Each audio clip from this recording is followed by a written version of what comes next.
What is going on, guys? This week we're just gonna get into it. There's not too much going on. I actually get to just relax a little bit this week. I want to enjoy the car. There are a few things I got to do, but I'm not going to film too much of it because we've already seen it. It'll be boring, it'll be redundant. Without further ado, let's just start talking about what is going on this week. So we'll talk about the coilovers first and the springs. The springs are doing their job. They're doing fantastic. I go through that corner that I always go through crazy at something like top of third. Did not bottom out. Did not have any issues with the tire touching the fender, anything like that. Felt way more sorted, way more predictable. Made me really, really happy. Although the springs are still allowing the car to bottom out when I'm hitting bumps and coming into a corner too hot. At the initial turn and possibly brake, it will bottom out on this side. Still not bottoming out on that side, which is good. That's what we want. So the passenger side is good, which leads me into my next topic. The reason that it could possibly be doing that is, number one, corner balancing. I don't have a seat. I know this doesn't have to do with corner balancing, but there's no seat in the middle, which is already going to offset the corner balance from here to here. Makes it a lot lighter, which is why that spring is performing much better than this spring, because from here to there, there's this left driver's seat here. There's about 70 pounds, plus you got a human in there driving it. So we're talking about something like 200 plus pounds right there. That's going to upset the suspension. Not only do we have that, there's only exhaust on that side. We have intake. We have all these wires. We have an oil filter. We have a power steering reservoir. We have a brake booster. We have a fuse box. And on top of that, we have this 30-pound battery that is way up front. Now, the reason I say it's way up front is because it's beyond the axle or the strut point. What this does is this has more leverage than me being over here at 160 pounds versus this 30 pounds. This is probably putting on more leverage onto this strut than I would being in the seat. Now, the reason for that being is because the leverage is beyond the axle point, which is what's happening when we go into a curve. The first thing that's seeing the curve is this rim, right? So when there's weight on this side and it's hitting a bump, this weight is going down, which is also over the strut. It's going to make the leverage go heavier on this side, and then anything back here is seeing the weight after, which is already, hitting the bump. By that time the wheel has already hit the bump. This doesn't matter as much as that battery does. Leading me into my next thing. Battery is going to get relocated. We're going to put the battery in the trunk. I have some of the stuff there. That's what you're seeing in there is that black box, and that black box has a bunch of stuff to remove this battery from here and put it in the back. What we need for that, we need to get power to the fuse box, leads down into here, and then we also need power to the starter. That's these two pieces right here. So we got starter, and then we got fuse box. What we're gonna do to give that stuff power without having to change too much is put a junction box up here. It's not a junction box, it's a junction post. Basically what you do is you take the cable from the battery, you run the cable from the rear, that's where we're going to be putting the battery in the trunk, and you run it all the way through the car and up to the front, and then you'll run that cable to these two, and these will give power to the relays, and this will give power to the starter so that we can start the car and all the functions of the car can work. The reason that we're doing this is, like I said, to pull off weight off the front of the car. This is going to pull a lot of the weight off the front of the car, which is going to help the car corner better and allow the spring to do its job better rather than having all this extra weight over the front.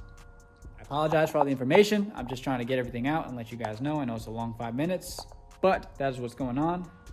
I was going to mention too, I thought that was cool. It just so happened that Jimmy Oaks was actually centering his rack as well. And the reason I'm doing my battery relocation is because he was doing his battery relocation and I didn't know what to do this week. And I was like, that's a good idea. I've been meaning to do that.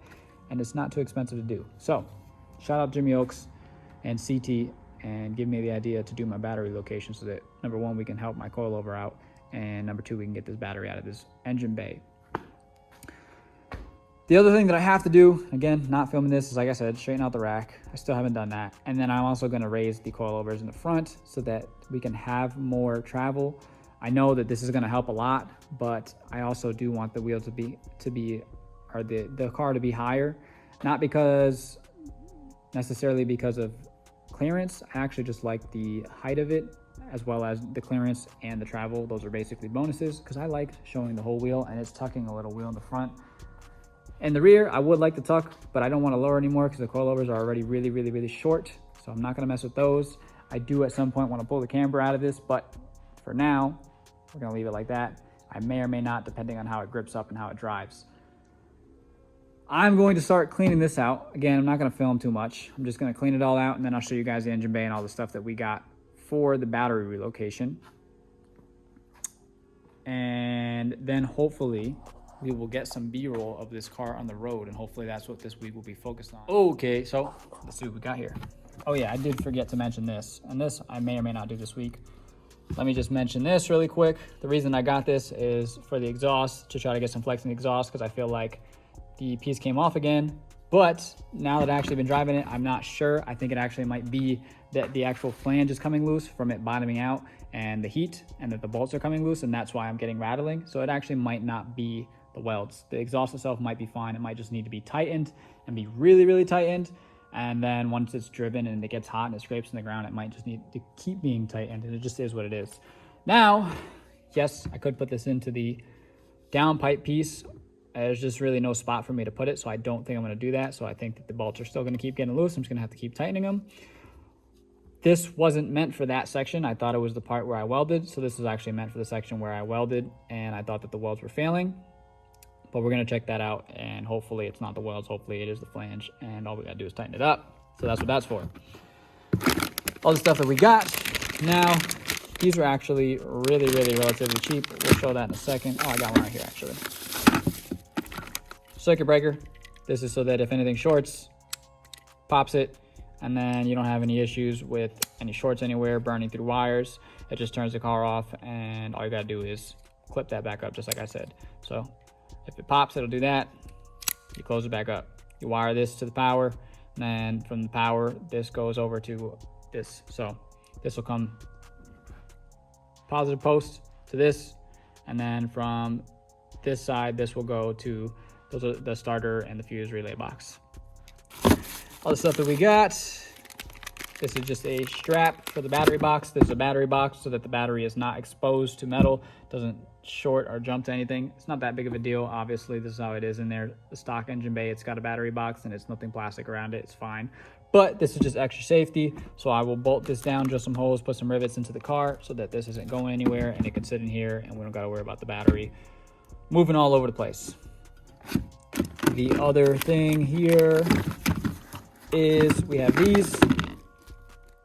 These are just pieces for the wire so that we can bolt everything together and the wires can come loose. I can't remember what's in this box. Oh, junction post.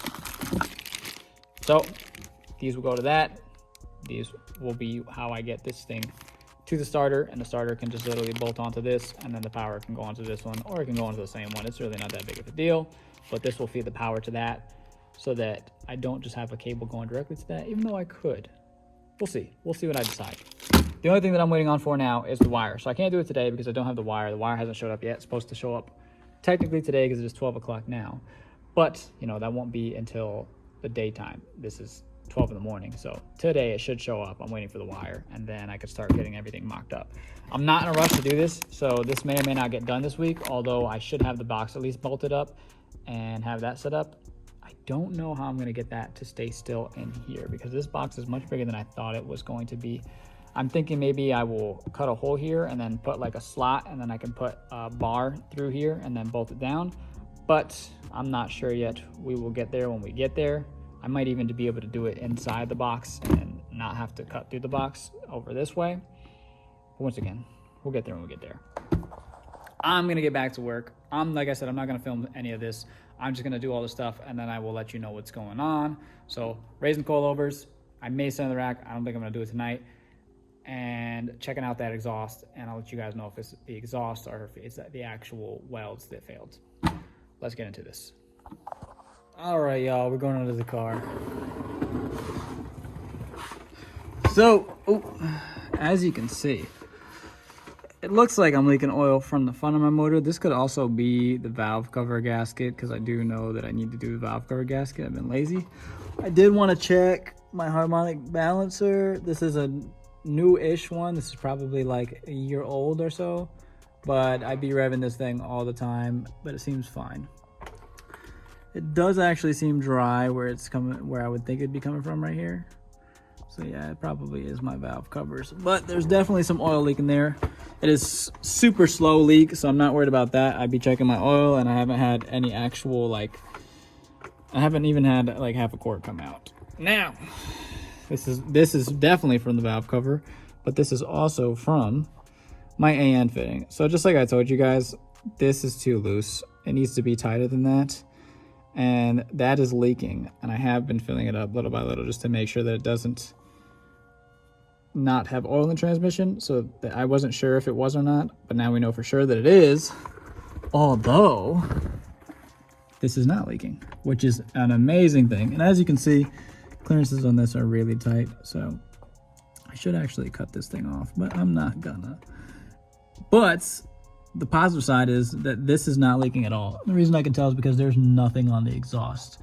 Now, as you can see, the walls are coated. This is from the last transmission, letting a bunch of oil out, but the actual exhaust is not coated, which means that there is no fluid coming out of the back transmission, which is amazing because I have been dogging this car.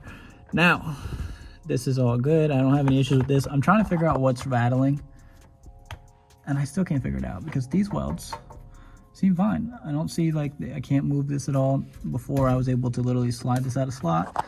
Could be that, so I'm thinking if I have some metal zip ties that I will do them in the hole versus in that side piece, and maybe that will help out, and maybe I only need one. I'm not sure what I'm going to decide on that yet, but maybe I will tighten that up too. I'll try to see if all these exhaust hangers are good.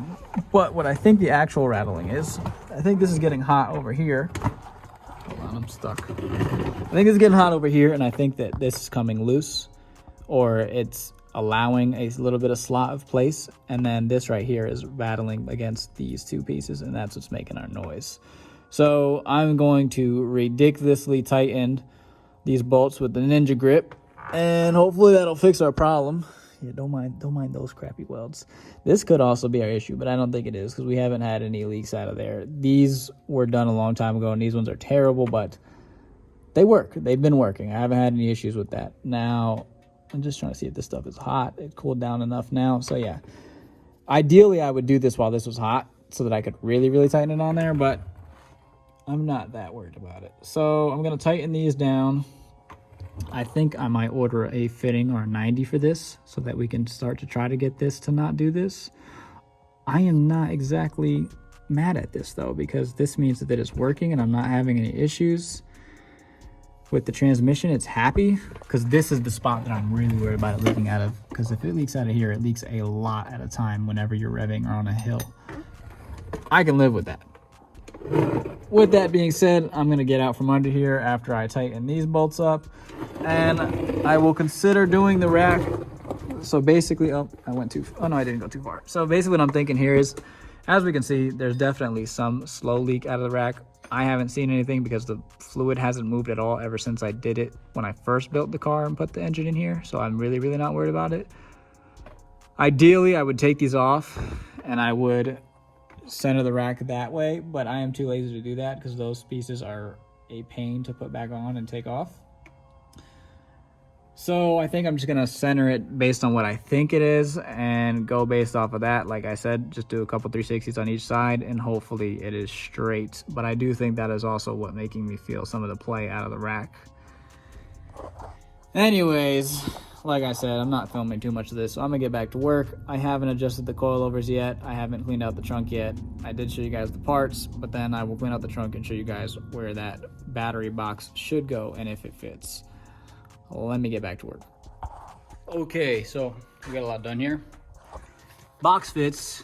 This is where it's gonna go, so I'm just gonna have to like drill holes through the actual chassis and then mount this plastic up.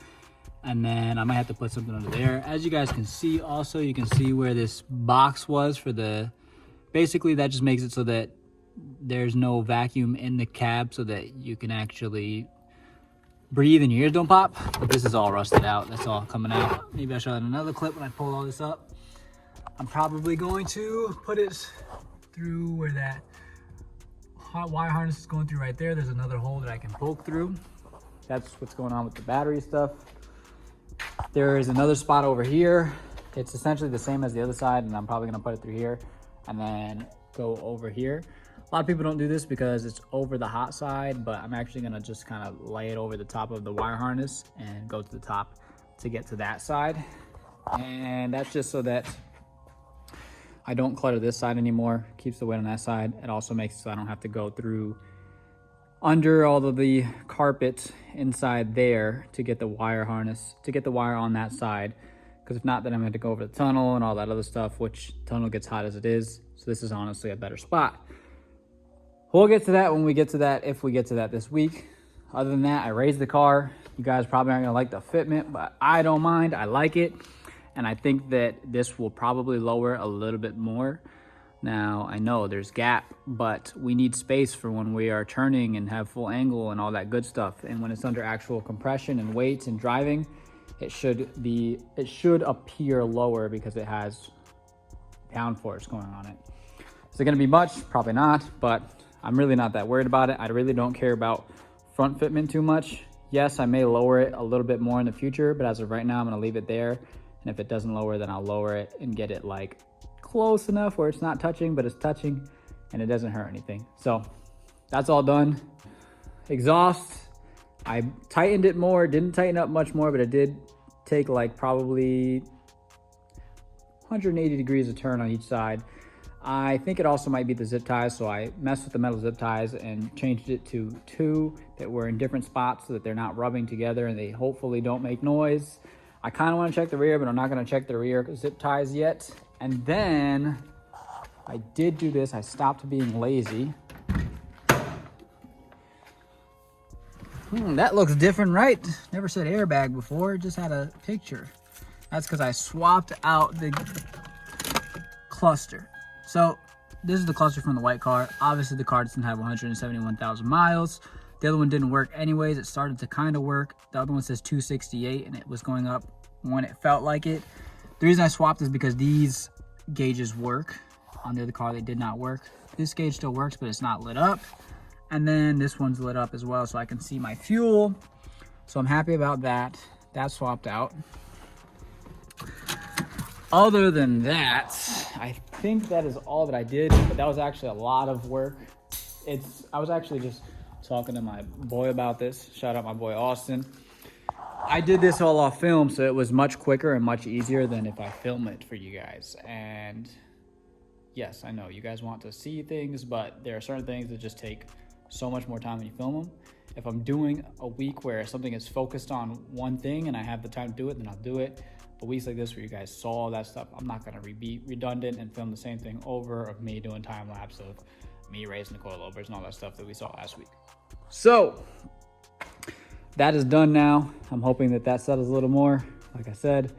And I think I'm about to go shake down the car, see if it does anything funny, see if anything feels different, if we can see if we've got rid of that rattle. Hopefully tomorrow we get the wires so that I can start getting this set up to put the battery in. I'm not gonna make any promises because it is a lot of work. And we're probably gonna play with that fake bias. I already adjusted it a little bit. I want it to be more aggressive on the front brakes than the rear brakes because the front brakes would have all the stopping power. It does look like we lost some camber from raising it a little bit, but it is what it is. Eventually I want to pull the camber out of that if we can get these wheels to not grip, because we don't want grip because we don't have a lot of power. Right now I'm actually about to bump. I'll probably put these to like 33 because I do want grip in the front, but these I'll probably bump to like 40 and see how they drive because we're trying to get less grip out of the rear. Mind you guys, if you guys are gonna do silly stuff like this, the reason I call it silly is because this is the way that we're trying to get grip out of the car and it's really not the proper way. Proper way would be smaller rims with smaller tires. You know, you can get more power, which is not pulling grip out of the car, but you know, you're getting more power to overpower the wheel so that you don't grip up as much. You could add more camber, which is not the proper way as well, because you're gonna get grips in the turns, which I'm also interested to see if I'm getting more side bite with camber. I won't know until I take the camber out. And then, yeah, just this isn't the proper way. So if you're gonna actually try to get grip out of your car, pull grip out of your car, yes, you can air the tires up. I don't recommend it. Yes, a lot of us, I'm not a drift guy, but drift guys, a lot of drift guys do it. And they do that because then it's going to make less tire touch the road because at a higher PSI, which is going to make the tire rounder, which is going to make the contact patch smaller. So I'm going to bump these to 40, see how that drives, see if I can get these wheels to spin a little bit more. I might just have to go down in rim width. The reason I didn't want to do that is because, like I said, I am trying to keep the fitment good, but if we got to pull it in, we got to pull it in. It is what it is. Anyways, let me stop talking because I know this is another really long video and a lot of stuff going on. I was supposed to make a short one, but it is what it is. I hope you guys are enjoying. Let's get into some B-roll and possibly into some battery work. I don't know what's next, but you're going to see it in the next clip.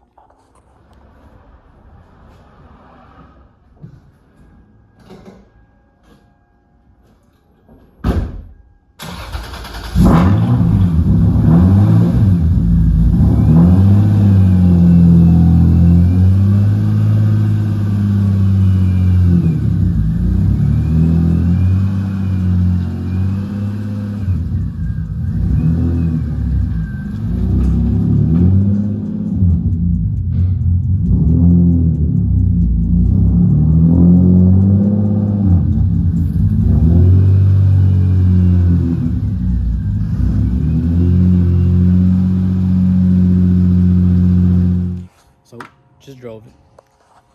Filling up now. Just a 93 in his John. It is driving way better. The front end feels a lot better just with the clearance and everything like that. I am not hitting, when I'm hitting bumps, I'm not bottoming out at all.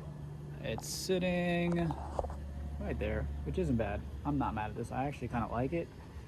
The right side looks like it's sitting a little bit higher. That's just probably from me being on that side and sitting in it.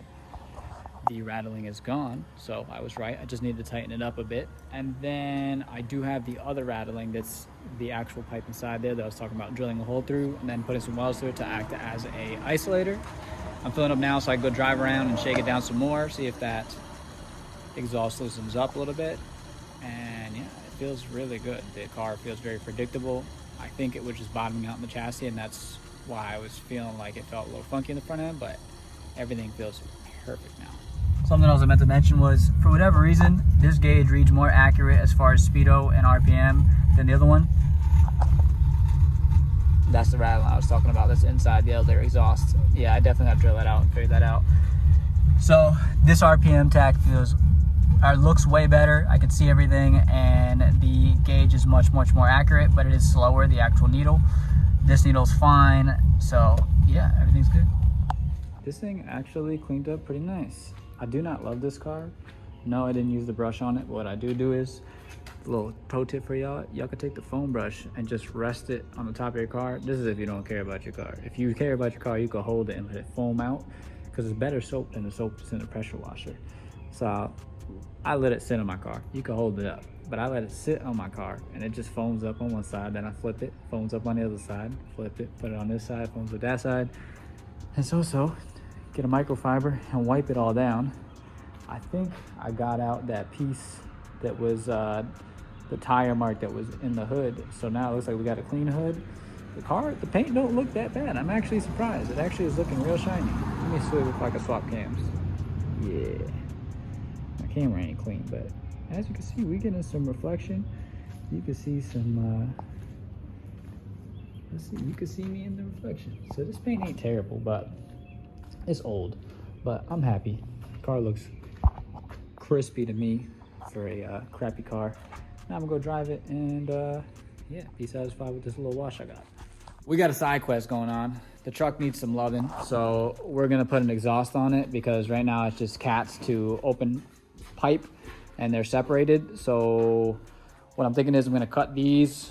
Ron's gonna cut these, and then I'm gonna start cutting down there. I'm not gonna film too much of this, but I will film how it sounds after. We may or may not put this exhaust on it because I guess it's 1 3/4 inches all the way back. So if it's 1 3/4 inches, it should be fine. We're gonna do that instead though. And then the two mufflers should allow it to breathe. We're gonna use the SC exhaust on that one and then use this one for pipe to put it all together. So I'm gonna set up the welder, get all that stuff set up, and then maybe you'll see some clips of me welding here and there, but ultimately you'll just see it turning on. And I didn't get the wire yet for this. They didn't deliver like they were supposed to today, so I'm not doing the battery yet. If you're lucky, I do it tomorrow, but we won't see it until tomorrow. Let me get into this. Yes, I know I look crazy right now. I'm using this to protect my head, and it makes it easier to wear the mask. I anticipated that I was going to be able to take the exhaust out to weld it, and I can't, so I'm welding it in there. So the only thing we're getting done today is a Y pipe, which you're not really going to be able to see, but we're just getting everything prepped. I just cut a few pieces. This is all old exhaust that we're welding together, and it's actually holding up pretty good. So cleaning everything up just so that it will adhere better, and then we're about to weld it back on. I'm just letting this other battery charge so that I can clean up the welds on the pipe under the car, and then I can weld the rest of it in. It's nothing that's pretty, but as long as it holds and it stays together and it does a job and it keeps it into one pipe, it should be much happier, because the firing order it'll be better, it'll read better. And then from there, when we get more parts, probably either today or tomorrow, we'll start mocking other stuff up, because we're letting someone else borrow the welder. And then we can actually start making exhaust at the back. We were thinking about using this. I don't know if this is long enough. If we do that, we're gonna have to elongate that piece and then figure out how that's gonna fit. And it's possible, but we'll get there when we get there. So for now, we're just gonna get the Y pipe done, and then hopefully we'll get a clip with how the Y pipe sounds. And it should sound better than the truck. I know you guys don't have any clips of the truck or hearing it how it was, but it just sounds off because the exhaust is not coming together. So let me get back into it. Okay, my crappy welds are done. I did the best I could in a tight space. Here we go.